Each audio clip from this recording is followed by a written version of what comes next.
ज्ञानराज माऊली गुरु ज्ञानेश्वर माऊली ज्ञानराज माऊली गुरु ज्ञानेश्वर माऊली ज्ञानराज माऊली गुरु जय जय आनंदं परमसुखदं केवलं ज्ञानमूर्तिं द्वन्द्वातीतं गगनसदृशं तत्त्वमस्यादिलक्ष्यम् एकं नित्यं विमलाचलं सर्वदी साक्षिभूतं भावातीतं त्रिगुणरहितं सद्गुरुं तं नमामि. शुकासारिखे पूर्णवैराग्य ज्याचे वसिष्ठा परिज्ञान योगेश्वराचे कवी वाल्मिका सारिखा मान्याईसा नमस्कार माझा सद्गुरु रामदासा. जय जय रघुवीर समर्थ. सर्वांना नमस्कार. सर्वप्रथम नवीन वर्षाच्या शुभेच्छांचा व्हिडिओ तो पाठवला होता, पण आता उपस्थित आहेत सगळे, तर पुन्हा एकदा असंच हे नवीन वर्ष आनंदाचं, सुखाचं आणि आरोग्यदायी जावं हे पुन्हा म्हणते. ज्ञानेश्वरीचा अभ्यास आपण सुरू केलाच आहे. त्याबरोबरीने मनाचे श्लोक, हरिपाठ उत्तम आपल्याला समजू दे, मनन चिंतन होऊन आचरणात येऊ दे, ही सद्गुरूंचरणी प्रार्थना करते. आणि आजचं आपलं चिंतन, आपला 13वा अभंग आहे, ते सुरू करते. आपण जवळजवळ बरोबर काही गॅपने थोडे भेटलो आहोत, म्हणून थोडीशी एक रिकॅप करूया असं मनात आलं की हरिचिंतन म्हणजे आपण हरिपाठाचं आज आपण 13व्या अभंगात हरिचिंतनावर येणार आहोत. तर त्याच्या आधी थोडंसं आपण 12 अभंगात साधारण फक्त विचारांच्या संगतीसाठी म्हणून आपण एवढं जाणार आहोत. एक रिकॅप करूया की आपण हरीचा अर्थ बघितला होता. जो हरण करतो तो हरी, आपण असं म्हटलं होतं. कशाचं हरण करतो? तर तो अज्ञानाचं हरण करतो. तर अज्ञान कुठलं आहे? तर दुःख, म्हणजे हे जे माझं जे मी देह आहे, जग सत्य आहे, भ्रमाचं, हे सगळं दुःखाचं मूळ आहे. त्या सगळ्याचं हरण करणारा म्हणजे जो बाजूला करतो तो हरती इति हरी, असा आपण हरीचा अर्थ घेतला होता. आणि आपण सुरू केला होता अभंग, देवाची ये द्वारी उभा क्षण भरी तेणे मुक्ती. खूप छान चिंतन झालं होतं आपलं त्यावर. तर जाता जाता पुन्हा हा विचार का करायचा, तर या 13व्या अभंगापर्यंत या 12व्या अभंगाचं बोट धरून, म्हणजे 12 पर्यंत आलेल्या विचारांचं बोट धरून आपल्याला 13व्यात शिरायचंय. आणि बऱ्यापैकी गॅप गेल्यामुळे आपल्याकडे त्या आपण आता परत रिकॅप करतोय. तर आपण देवाची द्वारी म्हटलं होतं, तर उभा क्षण भरी. आणि आता तो अभंग आपल्याला आपल्या समोरही असेल किंवा पाठही असेल. तर त्याच्यामध्ये आपण काय म्हटलं, तर द्वारी उभं राहणं म्हणजे काय? त्या तीर्थक्षेत्राला जाऊन त्याच्या देवळात उभं राहणं असा सीमित अर्थ आहे का? तर नाही. देवाच्या अंतरंगात, देवाच्या अंतरंगात आपल्याला कसं जाता येईल हे आपण बघणार होतो. म्हणजे देवाची द्वारी, हे द्वार म्हणजे त्याचं अंतरंग. आणि त्या अंतरंगात प्रवेश कसा मिळेल? तर त्याच अभंगात, त्याच पहिल्या याच्यात आपल्याला सांगितलं की सेवा हा दारवंठा, म्हणजे सेवेने आपल्याला त्याच्या अंतरंगात प्रवेश मिळणार आहे. त्यानंतर आपण बऱ्याच गोष्टी बघितल्या की सेवा मग कशी केली पाहिजे, ती सेवा माझी कशी असली पाहिजे. तर ती निष्काम कर्म, निष्काम उपासना, या 2 गोष्टी अतिशय महत्वाच्या. त्यातून आपण पुढे पुढे जाणार आहोत त्या गोष्टी करता करता. आणि मग म्हणजे निष्काम उपासना, निष्काम कर्म हे करता करता महत्वाचं काय, तर ते करताना हरिनाम अनुसंधान. हे हरिनाम अनुसंधान कोण सांगतं आपल्याला? तर आपले श्रीगुरु सांगतात. मग त्यानंतर आपण अभंगात श्रीगुरूंची महती ऐकली की श्रीगुरु हा मधला दुवा असल्याशिवाय आपल्याला पुढची वाटचाल करणं अशक्य आहे. हाही अभंग आपण बघितला. आणि त्यानंतर हळूहळू श्रीगुरु जेव्हा नाम आणि नामी यामध्ये भेद अजिबात नाही, अभेद आहे. म्हणजे जेव्हा नाम घेतो तेव्हाच आपण ब्रह्मरूप असतोच. आपलं ब्रह्म हे जे स्वरूप आहे तिथेच असतो. हा जो विचार आहे तोही आपण 3-4 अभंगांमधनं पाहत पाहत आलो. आणि आता मग त्यावेळी श्री गुरुनिष्ठा, शरणागती हे सगळं आपण या छोट्या छोट्या गोष्टी बघत आलो. आणि तर पहिल्या अभंगातलं जे शेवटचं चरण आहे की चारी तेणे मुक्ती चारी साधिएल्या, म्हणजे सायुज्य मुक्ती जी आहे त्यावरही आपण विचार केला होता. तर सायुज्य मुक्ती साधण्याकरता आता हा जो आपण सगळा भाग आता पहिल्यापासून बघितला, हे सगळे विचार आता असे छान घट्ट रुजवून आता आपल्याला 13व्या अभंगाकडे जायचंय.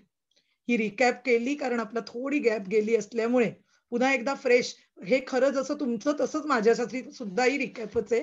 कारण महत्वाचं असतं एखाद्या विचाराची, आपण हरिपाठाचा अभ्यास करतो तेव्हा त्या गोष्टीची संगती लागण्यासाठी सतत त्या हरीचं, म्हणजे त्या हरी नामाचं चिंतन, मनन, श्रवण हे सगळंच आवश्यक असतं. आणि म्हणून केवळ हा आत्ता भाग आपण रिपीट केला. 13व्या अभंगाकडे आपण वळूया. समाधी हरीची सम सुखे विण, न साधेल जाण द्वैत बुद्धी.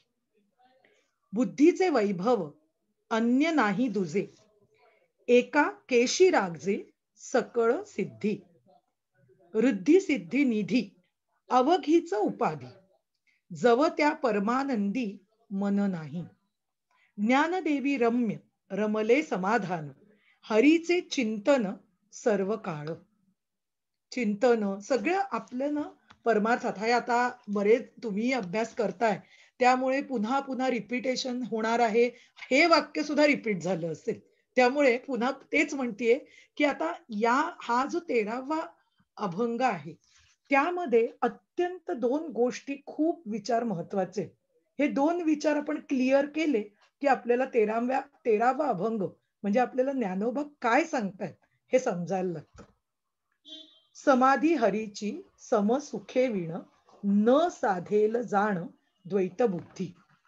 आता पहिल्याच चरणात पहिला शब्द समाधी हरीची न सम सुखे विण. समाधी हा शब्द उच्चारला की आपल्या डोळ्यासमोर पहिलं दृश्यच उभं राहतं की कोणीतरी असं छान ध्यान लावून बसलेलं आहे, हाताची मुद्रा आहे आणि मांडी घालून ताड बसून किंवा वज्रासनात बसून शांत डोळे मिटून बसलेलं आहे. आणि अशा प्रकारे हळूहळू हळूहळू शांत झालेलं आहे. मग असं काहीतरी काहीतरी एक दृश्य रूप आपल्या समोर येतं समाधी असं म्हटल्यावर. किंवा नंतरच आहे तर अगदी ते दृश्य नाही आलं तरी आपल्याला एखादं काहीतरी वास्तूमध्ये कोणाची असेल समाधी तर तो भाग लक्षात येतो. पण आपल्याला समाधी याचा अर्थ हा त्या दृष्टीने इथे घ्यायचा नाहीये.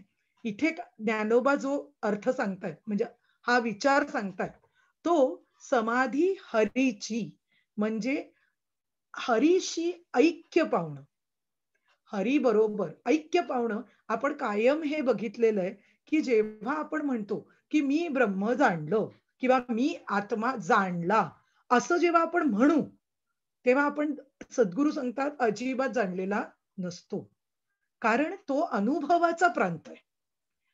ऐक्य होणे आणि मी ऐक्य माझं झालंय असं सांगणं हे किती वेगळं आहे, कॉन्ट्रास्ट आहे. सो ऐक्य जेव्हा होतं तो अनुभवाचा प्रांत असतो.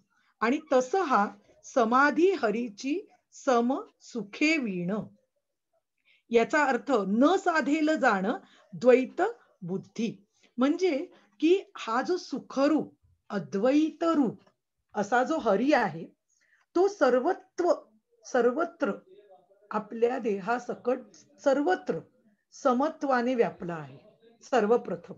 आणि असा जो सर्वत्वाने व्यापलेला हरी आहे त्याला जर आपल्याला त्याच्याशी ऐक्य साधायचं असेल तर त्याला आपल्याला आत्मकृपाच गरज आहे, आत्मकृपेचीच गरज आहे. आता हा जो आत्मकृपा शब्द म्हटला ना, ही संकल्पना जी आहे त्याच्या आधी 3 कृपा असतात. तर त्या कुठल्या आहेत? तर पहिली कृपा लागते आपल्याला ईशकृपा. ईशकृपा त्यानंतर होते ती शास्त्रकृपा, शास्त्रकृपेनंतर गुरुकृपा आणि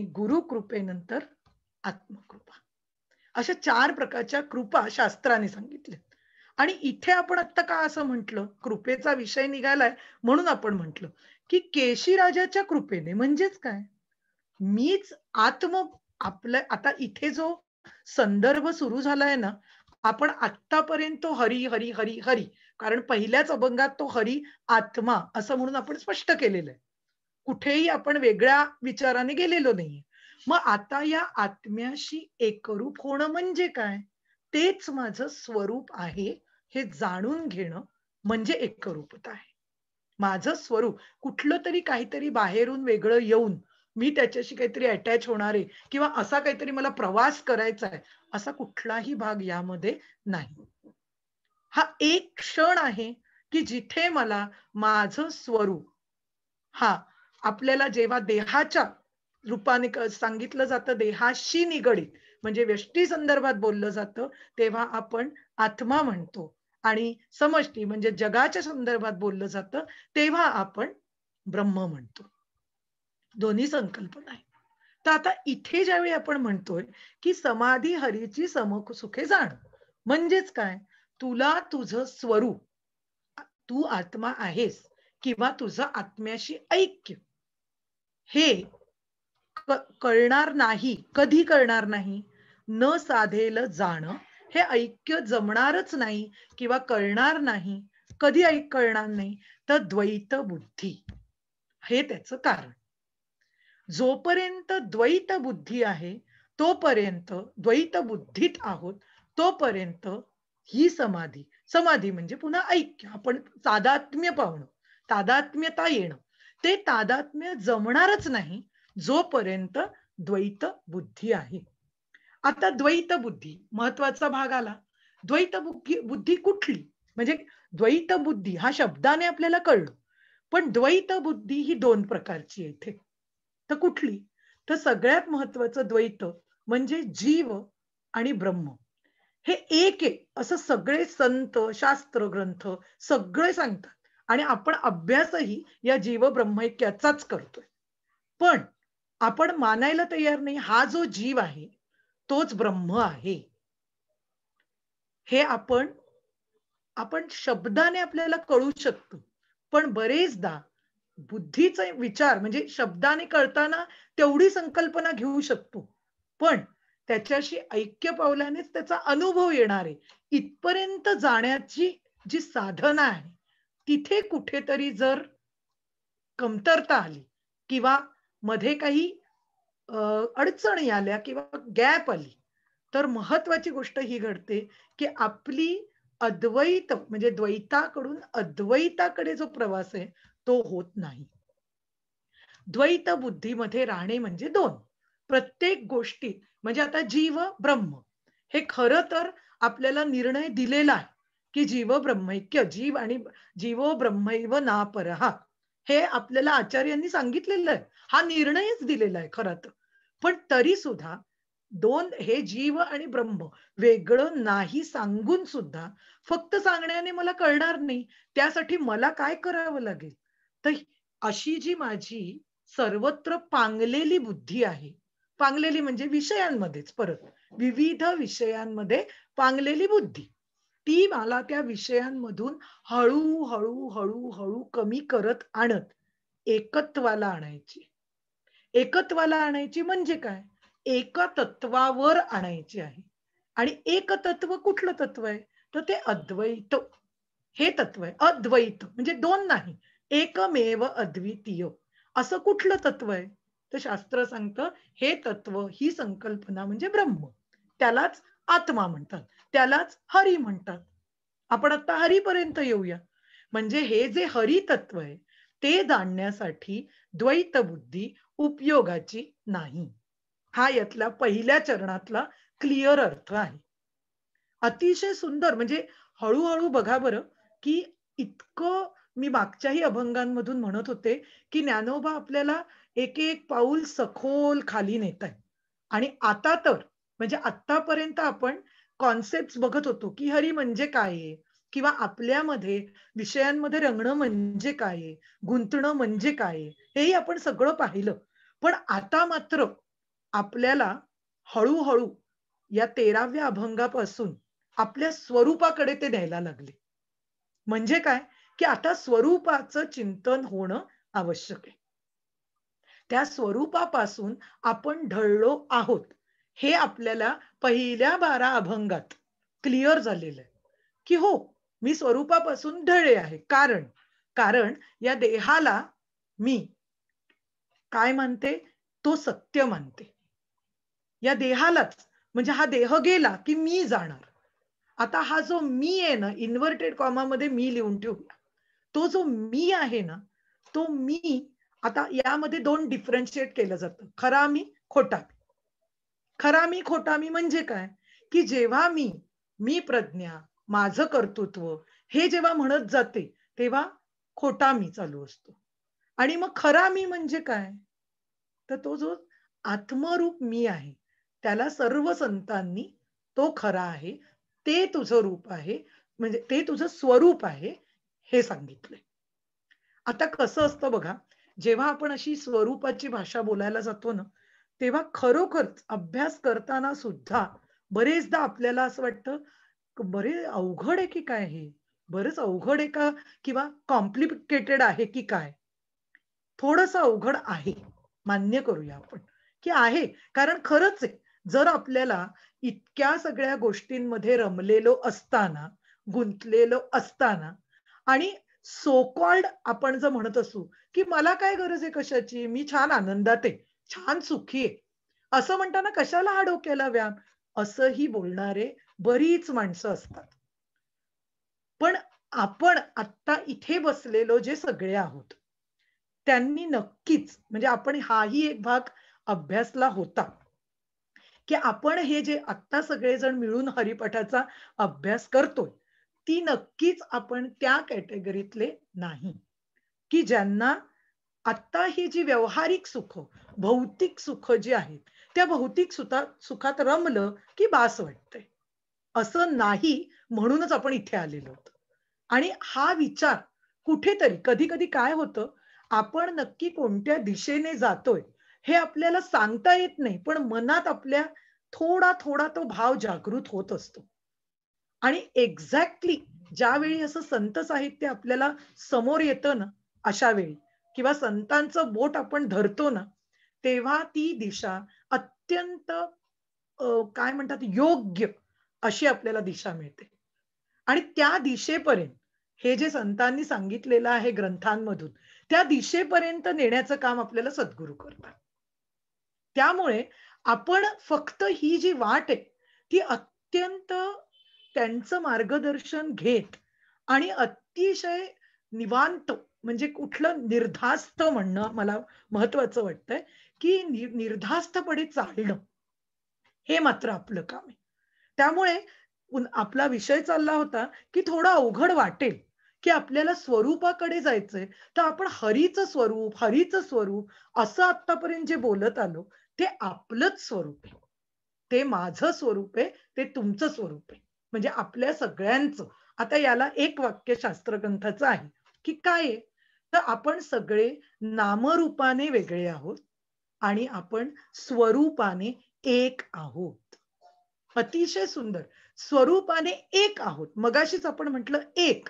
एक म्हणजे अद्वैत एकमेव अद्वितीय सच्चित आनंद घन नित्य आद्य स्वसंवेद्य असं तत्व ब्रह्म म्हणजेच आपण म्हणतोय तो हरी.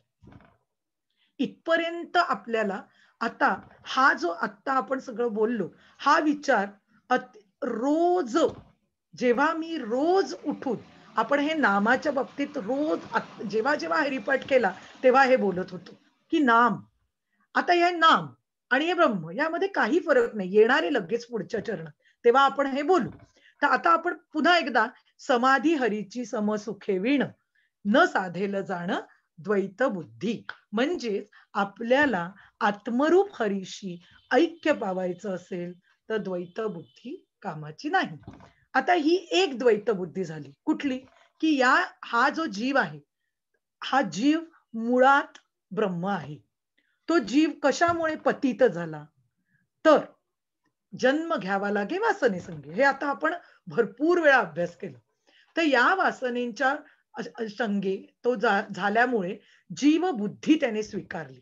आता जीव बुद्धी स्वीकारली म्हणजे काय? देह बुद्धी स्वीकारली. पुन्हा ते भ्रम स्वीकारले. आणि जोपर्यंत तो त्या भ्रमात वावरतो तोपर्यंत त्याने आत्मबुद्धीपर्यंत प्रवास केलाच नाही. आपल्याला समर्थ सांगतात देह बुद्धी ते आत्मबुद्धी करावी. का सांगतात हे संत सतत? कारण देहामध्ये त्या देह बुद्धी ही द्वैताची आहे. त्यामध्ये सतत आपल्याला हे जे षड्रिपू आहेत, त्यानंतर रोजच्या जीवनातल्या काही गोष्टी आठवूया आपण.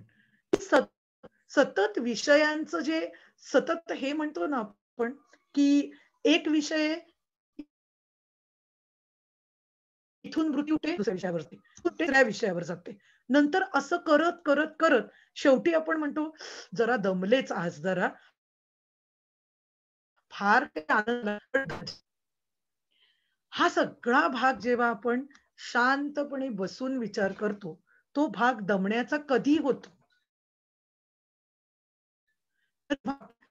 एक विषयातून दुसऱ्या, दुसऱ्या विषयातून तिसऱ्या, अशा विषयांमध्ये सतत गुंतत या प्रपंचात येणाऱ्या बऱ्याच काय म्हणूया आता, त्या जी काही वेगवेगळी अशी आनंददायक गोष्टी आहेत असं म्हणून आपल्या समोर येतात, पण त्या नसतात आणि नंतर आपण त्या उपभोगल्या की आपल्याला कळतात.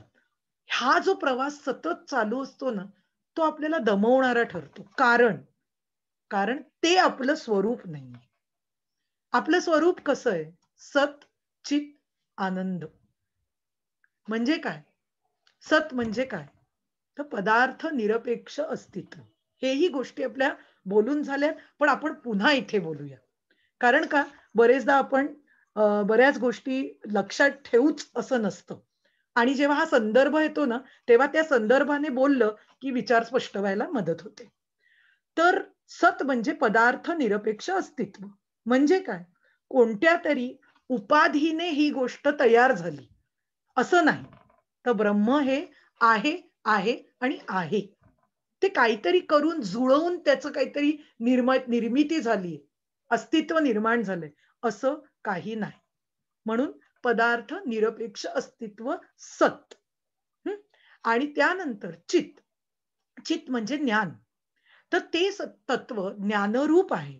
म्हणजे काय? तर ज्ञेय निरपेक्ष ज्ञान.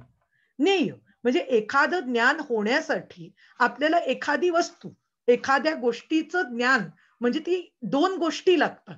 तसं नाही. हे तत्व जे आहे ते ज्ञानरूपच आहे. आणि तिसरं आनंद, सच्चित आनंद. म्हणजेच काय? तर विषय निरपेक्ष सुख. हे आपण खूपदा बोललो की विषयांमध्ये मला आनंद देण्याची क्षमता नाही. म्हणजेच विषयांमध्ये सुख नाही, म्हणजे आनंद नाही.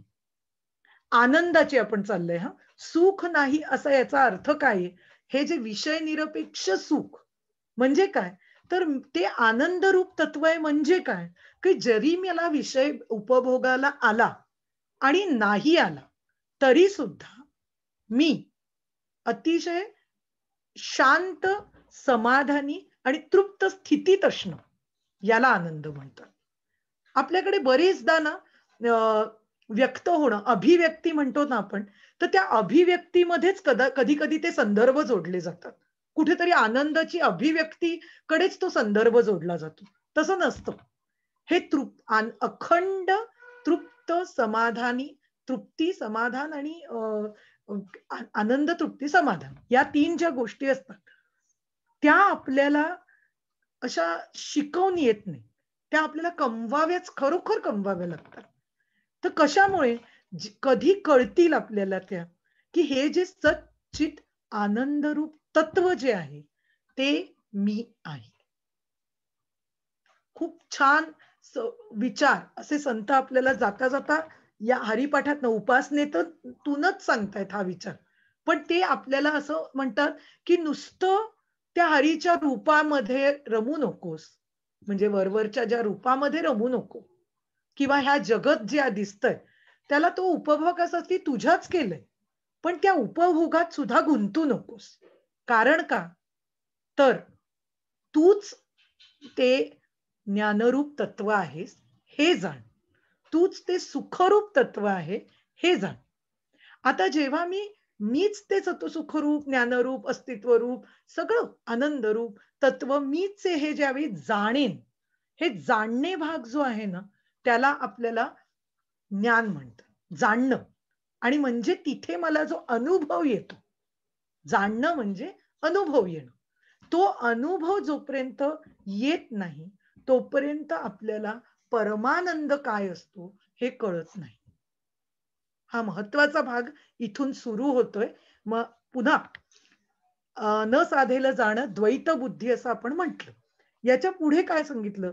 तर बुद्धीचे वैभव अन्य नाही दुजे, एका केशी राजे सकळ सिद्धी. खूप सुंदर. लगेच आपण मागे खाली आल्या आल्या त्यांनी काय सांगितलं? बुद्धीचे वैभव अन्य नाही दुजे. म्हणजे काय? तर ही जी बुद्धी आहे, त्याचं वैभव म्हणजे काय? तर आपण ज्यावेळी कोणाला 94% पडतात, 98% पडतात, अगदी निश्चित आहे व्यवहारात त्याचं कौतुक होणं नक्की चांगलं आहे. पण आपण तेवढ्यापुरतंच मर्यादित धरतो, की "अरे वाह!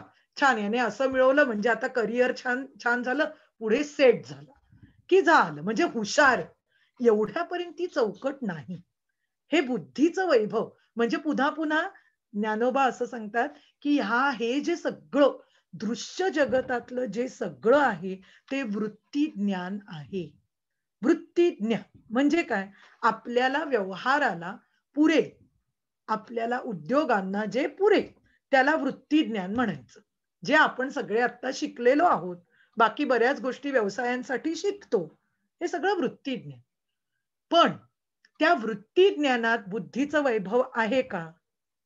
तर नाही. व्यवहारापुरतं उत्तर हो. पण आपल्याला परमार्थात मात्र त्याला वैभव म्हणत नाही. मग परमार्थातलं बुद्धीचं वैभव कुठलं? तर सगळ्यात पुढे दिलं, एका केशी राजे सकळ सिद्धी. केशी राजे याचं म्हणजे आत्मस्वरूप. केशी राजे म्हणजे काय? हा जो ईश्वर आहे.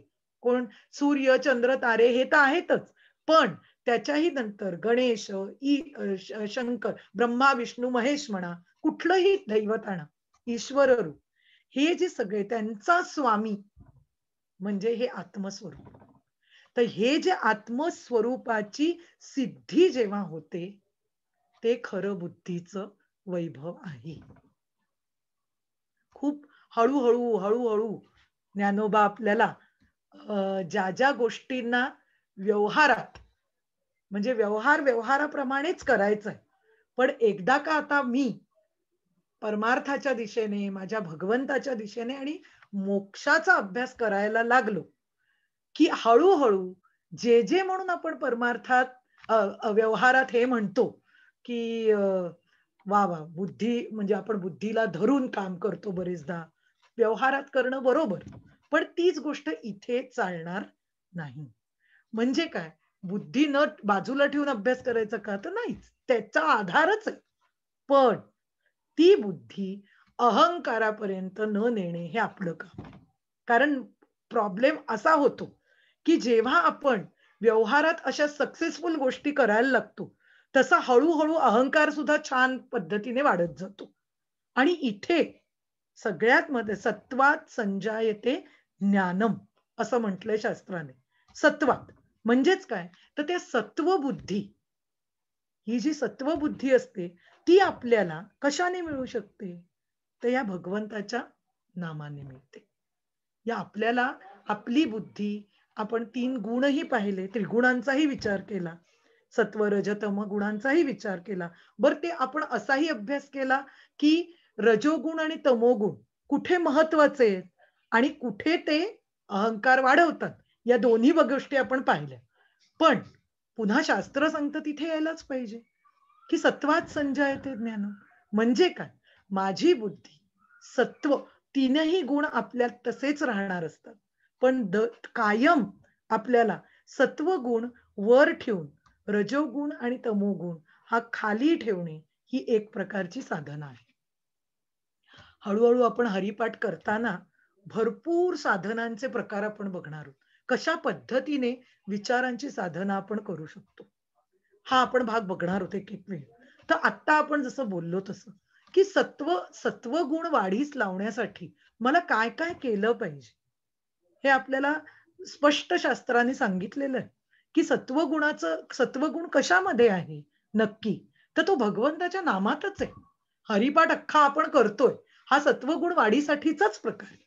हे साधन सत्वगुणाच्या वाढीचंच आहे. तर तो एक भाग झाला.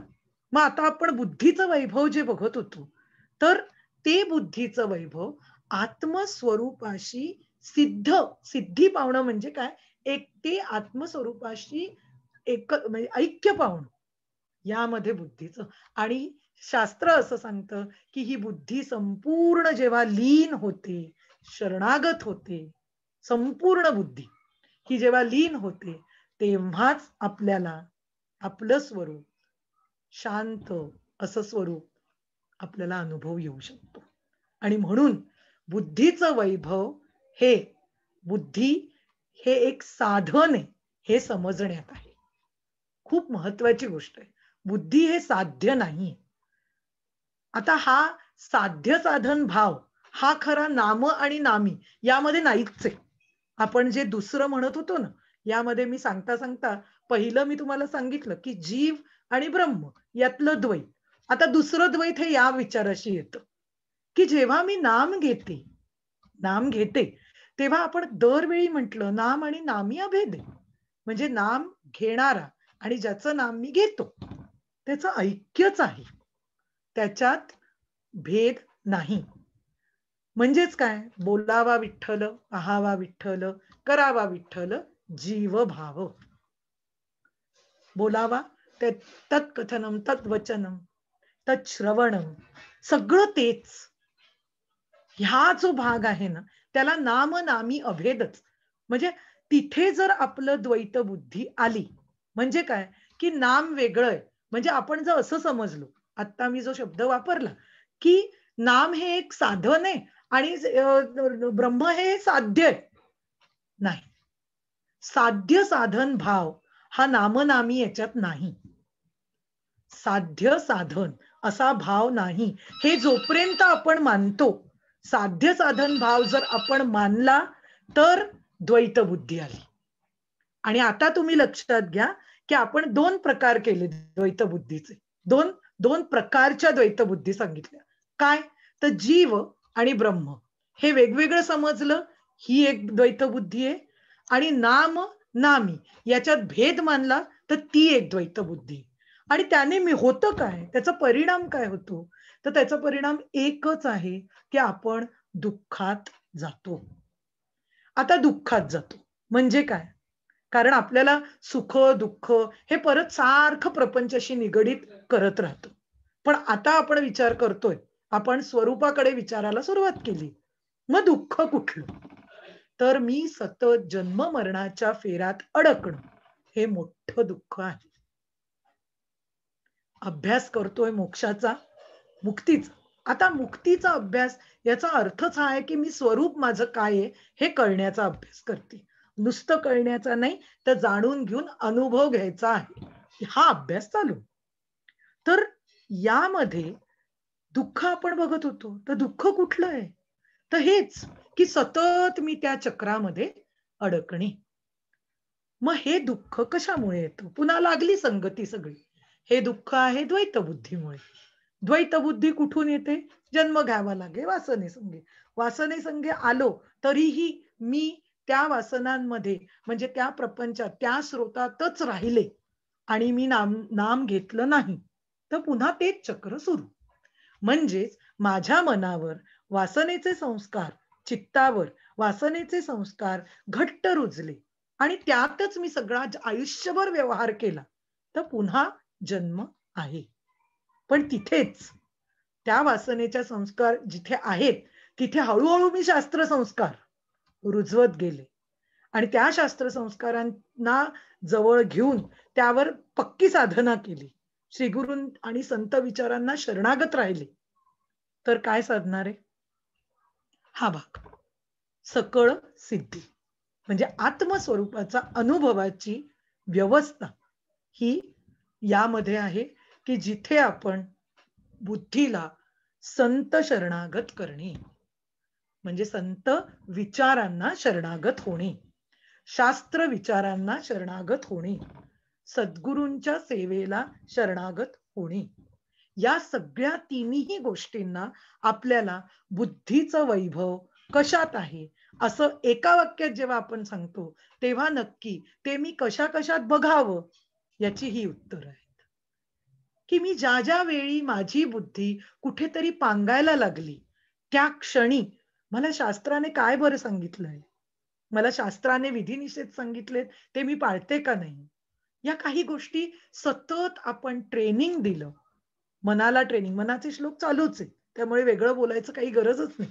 तर मनाला ट्रेनिंग दिलं याचं, तर ते खरं पुढे जाऊन बुद्धीचं वैभव आत्मस्वरूपात, म्हणजे ती बुद्धी देहे बुद्धी ते आत्मबुद्धी करावी. म्हणजे काय, ही बुद्धी जेव्हा आत्मबुद्धी म्हणजे आत्मस्वरूपी लीन होईल, त्या क्षणी ते बुद्धीचं वैभव आहे असं ज्ञानोबा सांगतात.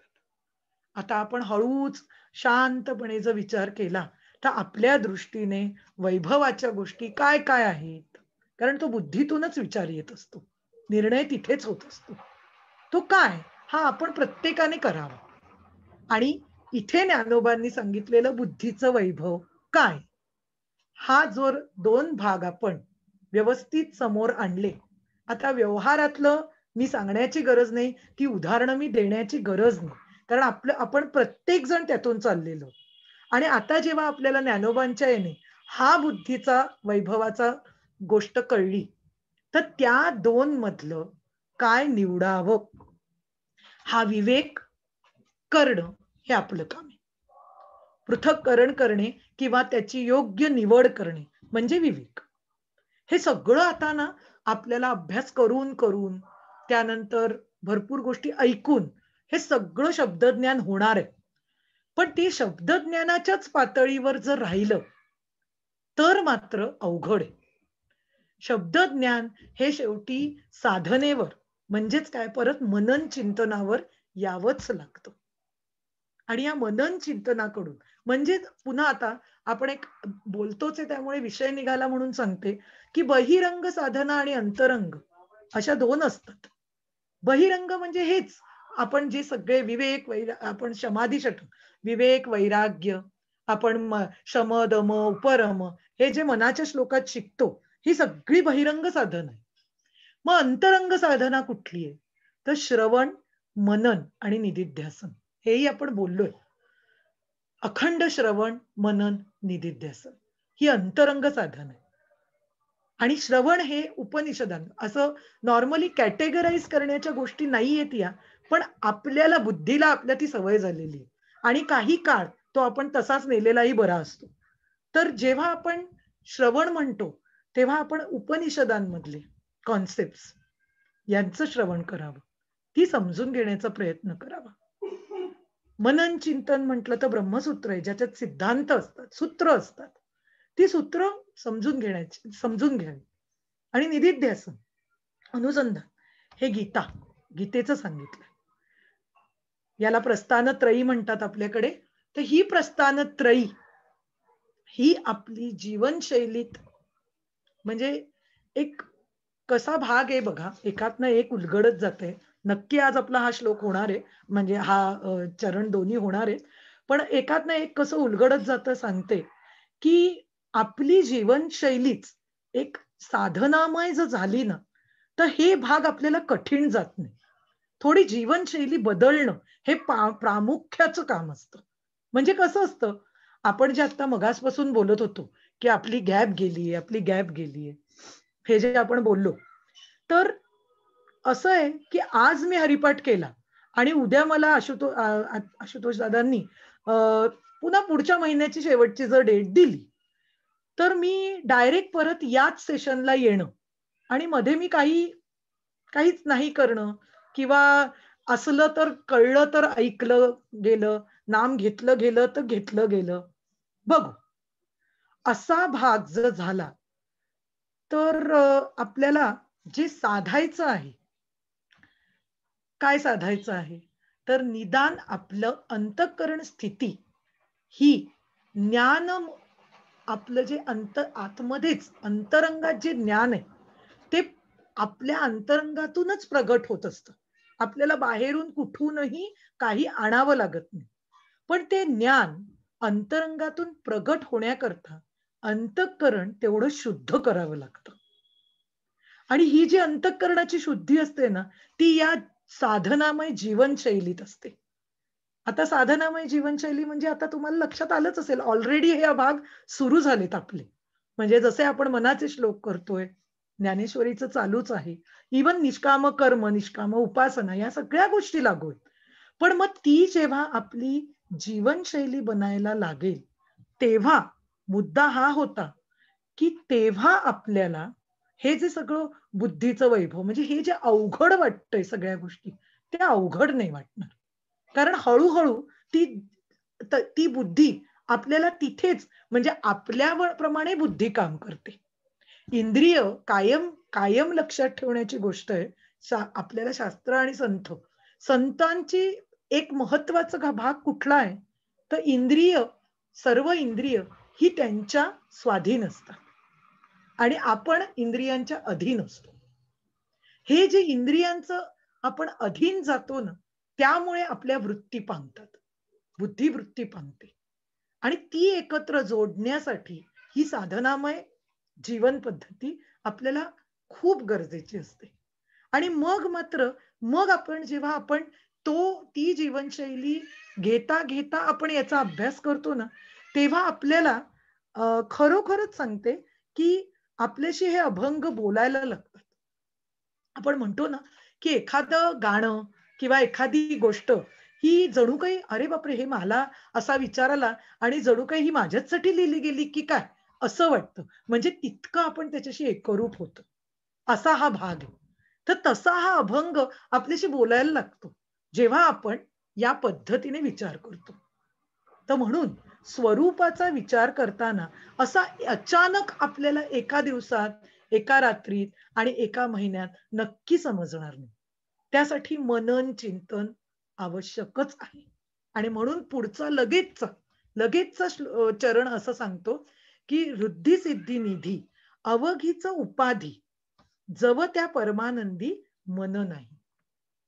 म्हणजे जोपर्यंत आपलं परमानंदात मन नाही, म्हणजे आता आपण इथे काय समजायचं, आपल्यासाठी असं म्हणूया, नाहीतर तो आहेच, हे तर ही श्रद्धाच आहे, की नाम घेणे आणि नाममय होणे किंवा हरिनामाच्या अनुसंधानात राहणे हा परमानंद आहे. आपल्यासाठी आता साधनेत हा परमानंद आहे.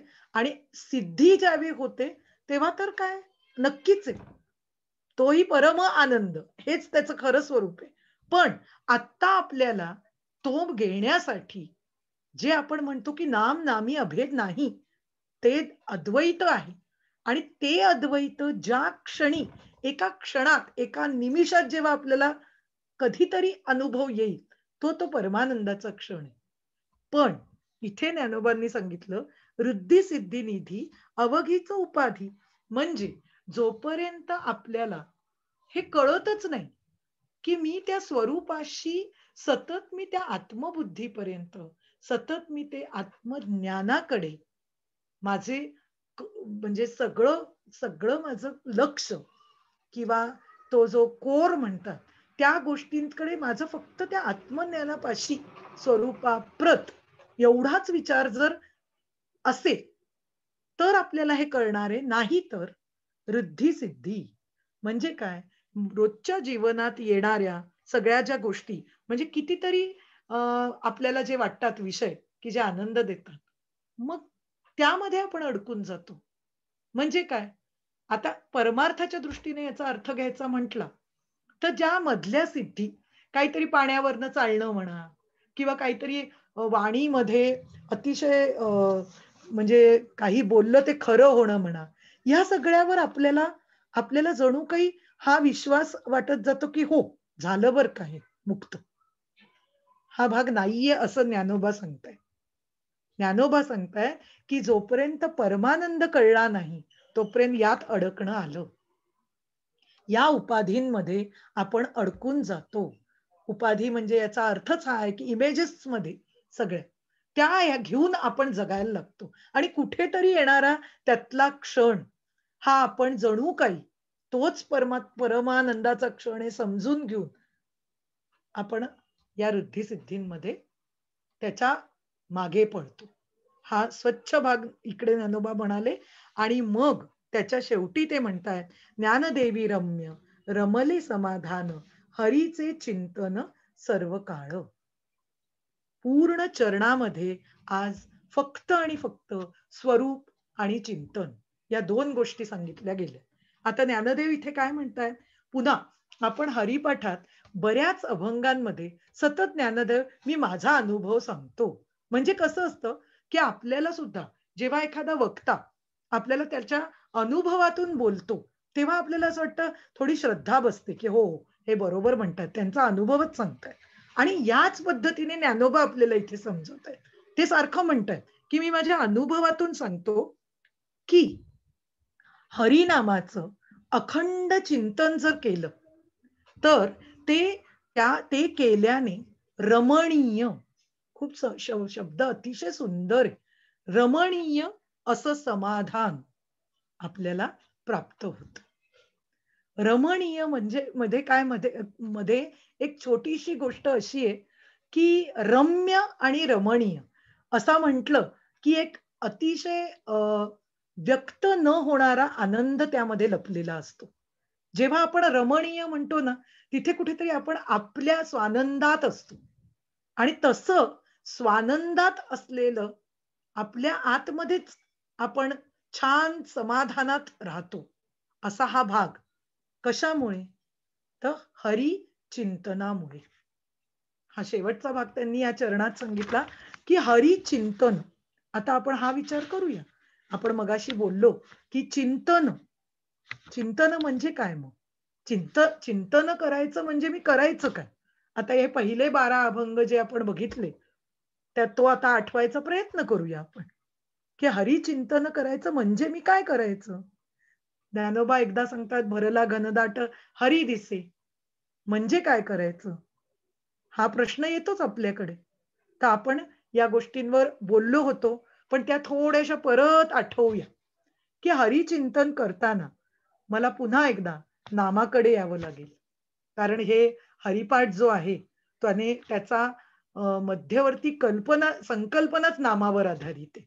त्यामुळे हरीचं चिंतन करण्यासाठी नामनामी अभेद सांगितलेलंच आहे. म्हणजे ज्या क्षणी मी नाम घेतो, त्या क्षणी मी ब्रह्म आहेच. पण हा अनुभव येण्याकरता हे मधलं चिंतन खूप आवश्यक आहे. मग हे चिंतन मी कसं केलं पाहिजे? तर महत्वाचं म्हणजे त्याचं चिंतन करताना मी एकदा शांतपणे बैठकीचं नाम आपण बोललेलोच आहोत की बैठकीच्या नामात पुन्हा तेच रूप आठवायचं आहे, कानाने ऐकायचं आहे, वाणीने म्हणायचं आहे. वाणी हळूहळू हळू लय पावत गेली तर शांत बसायचं आहे आणि त्याचं फक्त स्मरण करायचं आहे आणि आतून नाम म्हणतच राहायचं आहे. नामचिंतन चालूच राहिलं पाहिजे. हे एक मोठं. आणि दुसरं चालता बोलताच आपण बघितलं. ते चिंतन कसं करायचं? चालता बोलता चिंतन करणं म्हणजे काय येता जाता फक्त श्रीराम जयराम जय जयराम म्हणायचं का काय म्हणायचं? तेवढंच अपेक्षित नाहीये. कारण चालता बोलता जेव्हा आपण करतो तेव्हा आपण कितीतरी गोष्टींमध्ये व्यवहार रोजचा चालू असतो. रोजच्या व्यवहारातल्या गोष्टी ज्या आवश्यक आहेत ती कर्म आवश्यकच असतात. करायला पाहिजेतच. पण ती कशी करायची? ती ज्यावेळी आपल्याला आपण कर्म करण्यापूर्वी आणि कर्म संपल्यानंतर ती ईश्वरार्पण केली की ते हरीचं चिंतनच आहे. कारण हा कर्तृत्व भोक्तृत्व भाव मी माझ्याकडे न घेते म्हणजेच काय करते? मी तो हरीला देते. की अरे बाबा जे मी करतेय त्याची बुद्धी ही तूच दिलीस आणि जे मी करते म्हणजे सुरुवात झाली, शेवट झाला, संपलं कर्म की तेही त्याला अर्पण. मग जो मधला भाग चालू आहे तो कोणामुळे? तो माझ्यामुळे नक्कीच नाही. ज्याची सुरुवात तुझ्यामुळे, ज्याचा शेवट तुझ्यामुळे म्हणजे हरीमुळे, मग मध्ये कोण आहे? मध्ये सुद्धा हरीच आहे. याला म्हणतात हरिमय होणे आणि हरीचं चिंतन करणे. आता हरीचं चिंतन पुन्हा एकदा अजून एक आपण गोष्ट बघितली होती, की व्यक्ती-व्यक्तींमध्ये हरी बघणे दिसतो का आपल्याला? हा विचार करणं. हरी बघणे याचा अर्थ काय? पुन्हा पुन्हा आपण त्यावरच यायचंय. म्हणजे सगळ्यात महत्वाचं हरीचं स्वरूप आपण समजून घेतलंय म्हणून आपण आता या चिंतनाकडे आलो. हरीचं स्वरूप कसं आहे? हे जे 10 विषय आहेत, ज्याच्यातून आपल्याला हे जे षड्रिपू म्हणतात, काम, क्रोध, मद, मोह, मत्सर, लोभ. यामध्ये जी सगळी चालू असलेली घडी आहे व्यवहारातली, तिथे आपल्याला हे जे हरीचं चिंतन कसं जमायचं? म्हणजेच पुन्हा पुन्हा आपल्याला त्याच गोष्टीकडे यायचंय, की हरीचं चिंतन मला व्यवहारात जमणं अतिशय आवश्यक आहे. कारण आता बघा, प्रपंच काय देतो? हे काही वेगळं काहीतरी काय म्हणतात आपण म्हणतो ना, की स्पेशल काहीतरी प्रवचनातून सांगावा हा माझा भाग नाहीये. पण प्रपंच आपल्याला काय देतो? तर केवळ चिंता. विचार करा बरं, की प्रपंचात आपण फक्त कसं होईल, काय होईल, कधी होईल, या पद्धतीने विचार करत असतो सतत. आणि परमार्थ काय देतो? चिंतन सांगतो. हा हा हे 2 भाग आहेत स्पष्ट. मग आता आपण चिंतेला जवळ करायचं का चिंतनाला? कारण गंमत अशी आहे, की प्रपंचाचं जे स्वरूप आहे, ते बदलणार नाहीये. पण आपण जो प्रपंच करतोय, ज्या प्रपंचामध्ये मी हे करतोय, तो जर हरीलाच अर्पण केला, तर मी त्याच्यापेक्षा वेगळा, म्हणजे मी थोडी वेगळी राहू शकते की नाही? तर नक्की राहू शकते. आणि हेच मी त्याच्यापेक्षा वेगळी राहणं, म्हणजे त्याच्यापेक्षा अलिप्त होणं. म्हणजे आता बघा हां, आपण हे शब्दांकडे येतोय हळू-हळू, की अनासक्तीकडे. अनासक्ती, असंगत्व म्हणजे विविध संघ जे आहेत, त्या संघांमधून बाजूला होणं. म्हणजे आसक्ती नाही, संघ नाही. हे हे स्वरूप कोणाचं आहे? हरीचं आहे. आणि मग हे जर स्वरूप हरीचं आहे, तर मी कोण आहे? आपल्याला इथे ज्ञानोबांनी सांगितलं, तू हरीच आहेस. तू आत्माच आहे. आता देवाची आहे द्वारी. त्याच्या अंतरंगात जेव्हा शिरायचंय, सेवा हा दारवंठा. असं करत-करत आपल्याला हळू-हळू आधी आपल्याला आपल्या भाषेत समजेल, या पद्धतीने संत सांगतात. आणि मग हळू-हळू, हळू मध्यावर आल्यावर या पद्धतीने सांगतात, की आता चिंतनाला सुरुवात कर. तुला आधी मी चांगल्या सगळ्या कॉन्सेप्ट समजून सांगितले. नाम काय असतं? हरी म्हणजे काय सांगितलं? श्री गुरु म्हणजे काय सांगितलं? हे सगळं आपल्याला संत काय विचार देतात हे सांगितलं. पण आता, आता आपली जबाबदारी सुरू झाली. आता ही आपली जबाबदारी, की या गोष्टीचा हा जो विचार दिला त्यावर चिंतन करणं. म्हणजेच काय, की ही जी देहबुद्धी घेऊन वावरणारे आपण, ती हळू कमी कशी होईल? ह्या चिंतनाकडे वळणं हेच म्हणजे हरीचं चिंतन करणं आहे. म्हणजे कसं? कारण हरीची आपण जेव्हा हरी म्हणजे आत्मा हे आता लक्षात ठेवायचं. आपण अ, मूर्ती आणि बाकी सगळं हा विचार आधी केलेला होता. पण आता ज्यावेळी आपण बघतोय आत्मा, देहाच्या बाबतीत आत्मा, बाकी ब्रह्म. मग ब्रह्माच्या बाबतीत आपण बोलताना, आत्म्याच्या बाबतीत आपण बोलताना काय म्हणतोय हे नक्की? त्याला देह आहे का? नाही. तो अशरीरी आहे. शास्त्र काय सांगतं? तो अशरीरी आहे. त्याला मन आहे का? नाही. तो अमन आहे. ते अमन आहे. ते तत्व जे आहे ते अमन आहे. म्हणजेच आपण जेव्हा आता ही साधना करतो, की देहबुद्धी हळू देहातील वासना म्हणजे देहामुळे निर्माण होणाऱ्या या वासनांमधून बाजूला होतो, तेव्हा त्या वासना रहित होण्यापर्यंतचा प्रवास करत असतो. म्हणजेच काय? आपण आपोआप स्वरूपाकडे जात असतो. काही वेगळं नाहीये. पुन्हा एकदा हे सांगते, सद्गुरूंनी आमच्या अप्रतिम संकल्पना सांगितलीये, नित्य प्राप्ताची प्राप्ती. आपल्याला कुणालाही काहीतरी नवीन, म्हणजे मी आत्मा आहे, मी ब्रह्म आहे, हे कळणं नवीन नाहीच आहे. कारण ते मी आहेच, मुळातच आहे. मी त्यापासून पतित झाले, मी त्यापासून दूर गेले. म्हणून नित्य प्राप्ताची प्राप्ती. नित्य म्हणजे जे नित्य आहेच, ते म्हणजे फिरून मला त्या नित्य प्राप्ताची प्राप्ती आहे. का? तर आपण पहिला अभंग बघताना म्हटलं होतं, की आपल्याला विस्मरण झालं. कशाचं झालं? स्वरूपाचं झालं. आता ज्याचं विस्मरण झालं, त्याचं स्मरण करणं म्हणजे चिंतन करणं. ते सतत स्मरणात ठेवणं म्हणजे चिंतन करणं. आणि मग ते चिंतन हे शास्त्रशुद्ध आणि संतविहित विचारांनी करावं. आपल्या मनाप्रमाणे केलं तर मात्र मानवी सदोष बुद्धी असते, हे नक्की आहे. त्यामुळे ते सदोषतेकडे जातं. आणि संतांनी तो अनुभवच घेतला असल्यामुळे, सद्गुरूंचा तो अनुभवच असल्यामुळे आपण निर्धास्तपणे त्यांच्या विचारांनी आणि शास्त्र ग्रंथातील संकल्पना स्पष्ट करून घेऊन हे चिंतन करायचं आहे. आणि मग मात्र नक्की जसं ज्ञानोबा सांगतात, की त्यामध्ये शाश्वत समाधान आहे. फार परमार्थातला खूप महत्वाचा शब्द आहे शाश्वत. कारण रोजच्या जगण्यात जो आपला अनुभव आहे, ते सगळ्या गोष्टी अशाश्वत आहेत आपल्या देहासकट. आणि मग त्या अशाश्वताकडे आपण त्या अशाश्वताचं चिंतन करावं का शाश्वताचं चिंतन करावं, हा विवेक आहे. अशाश्वतामध्ये चिंता आहे, शाश्वतामध्ये जे चिंतन आहे ते काय देणार आहे, तर समाधान. ज्ञानोबांनी जे सांगितलं ते. आणि ते समाधान कसं आहे, तर अखंड आहे, रमणीय आहे. रमणीय, पुन्हा मी तेच म्हटलं तसं, की आपण कधी कधी, आता आठवा बरं, म्हणजे हे हे उदाहरण अगदी याच्याशी लागू होतंय असा भाग नाही, पण क्षणिक आपल्याला त्याचा कंपॅरिझन करता येईल म्हणून मी सांगते, की एखाद्याला गाण्याची आवड असेल, एखाद्याला खाण्याची आवड असेल, कोणत्याही भाग बघा.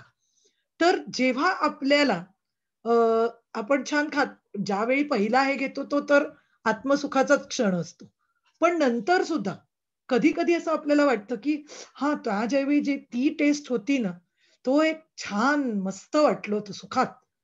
तो ज्यावेळी ते आठवून सुद्धा जेव्हा आपण म्हणतो, तेव्हा कुठेतरी आपण आतमध्ये आहा! कुठेतरी तो भाग अ, काय आठवून त्याचं सुख घेतो. असं हा हा जो हे जे उदाहरण आहे, ते मी फक्त आपल्याला कळावं, म्हणजे ती गोष्ट कळावी एवढ्यासाठी दिलंय. ते लागू इथे मात्र नक्की होत नाही. कारण ते सुख अशाश्वत आहे. ते टिकत नाही. हे शाश्वत सुख आहे. अखंड सुख आहे ते. आणि असं अखंड सुख, अखंड समाधान आपल्याला प्राप्त करायचं असेल, तर हरीचं चिंतन करणं याशिवाय पर्याय नाही. आणि हे हरीचं चिंतन द्वैत बुद्धीने घडू शकत नाही. त्यासाठी एकमेव अद्वितीय, कारण तो हरीच एकमेव अद्वितीय आहे. आणि म्हणून त्याचा त्याच पद्धतीने विचार करणं आवश्यक आहे. आणि त्या पद्धतीने विचार करण्याकरता आपल्याला बुद्धीचं वैभव कमावलं पाहिजे, कमावणं आवश्यक आहे. आणि ते बुद्धीचं वैभव शास्त्र ग्रंथात, संत रचनांमध्ये, संत अभंगांमध्ये, सद्गुरु वचनांमध्ये सगळीकडे आहे. आणि ते आपण व्यवस्थित अभ्यासपूर्वक आपल्या विचारांमध्ये, साधनेमध्ये आणि आचरणामध्ये जर आणलं, तर आपण या आत्मरूप हरीची सिद्धी नक्की आपल्याला होऊ शकते. हे सर्व संत आपल्याला सांगतात आणि त्यावर आपण श्रद्धा ठेवावी आणि शरणागत राहावं, ही मोठी गोष्ट आहे. आपल्याला अशी बुद्धी, शरणागत बुद्धी, संत विहित विचारांना श्रद्धा, म्हणजे विचारांवर श्रद्धा, ही बुद्धी टिकावी, अशी मी सद्गुरूंना प्रार्थना करते आणि आजचं या 13व्या अभंगाचं चिंतन थांबवते. जय जय रघुवीर समर्थ. खूप धन्यवाद.